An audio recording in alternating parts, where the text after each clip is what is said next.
Consistent রিভিশনে থাকতে হবে, মোরাজা করতে হবে এই কোরআনকে হেফজ করে ফেলা এটা সহজ, কিন্তু এটাকে টিকিয়ে রাখা বড্ড কঠিন। যারা তোমরা হেফজ কমপ্লিট করেছো, হাফাজাতুল কোরআন, তোমাদেরকে উদ্দেশ্য করে আল্লাহ রাসূল সাল্লাল্লাহু আলাইহি ওয়া আলিহি ওয়াসাল্লাম বলেন যে তাআহাদুল কোরআন, তোমরা ডেইলি বেসিসে কোরআনকে কি করো? রিভাইজ করো, রিভিশন দাও, মোরাজা করো, এটাকে সম্মান করো। কেননা পোষ মানানো হয়নি এরকম কোন বন্য উট যদি এটা রশি ছেড়ে দেওয়া হয়, এটা যেমনি ছুটে পালায়, দৌড়ে পালায়, এটারে ফিরে আনা যেমনি কঠিন, কোরআন হেফজ করার পরে, মুখস্থ করার পরে কেউ যদি ভুলে যায়, ওইটারে আবার রিভাইভ করা তার চেয়েও বেশি কঠিন। এবং আল্লাহ রাসূল সাল্লাল্লাহু আলাইহি ওয়া আলিহি ওয়াসাল্লাম তিনিও যাতে ভুলে না যান বারবার কোরআন পড়তেন, বারবার রিভাইজ করতেন। রাসূল সাল্লাল্লাহু আলাইহি ওয়াসাল্লামের কষ্ট হয়ে যেত, ফলে আল্লাহ তাআলা বলেছেন, নবী আপনি তাড়াহুড়ো করে এত কষ্ট, এত প্রেসার আপনার উপর নেওয়ার দরকার নেই, আমি আপনাকে পড়িয়ে দেব। জিবরিল যখন পড়ে শুধু ফলো করেন, সেটা একবার পড়ে নিন, মুখস্থ আমি আল্লাহ করে দেব। এরপরে আল্লাহ রাসূল সাল্লাল্লাহু আলাইহি ওয়া আলিহি ওয়াসাল্লাম রেগুলার বেসিসে কোরআন পড়তেন, সাহাবাদেরকে কোরআন শোনাতেন, আবার সাহাবাদের কাছ থেকে কোরআন শুনতেন। এবং সারা বছর কোরআনের যতটুকু নাজিল হতো,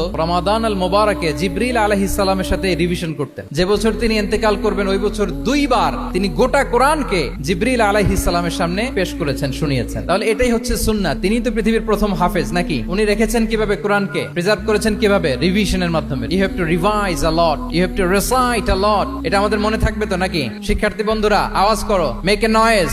মনে থাকবে ইনশাআল্লাহ বিইذنিল্লাহ।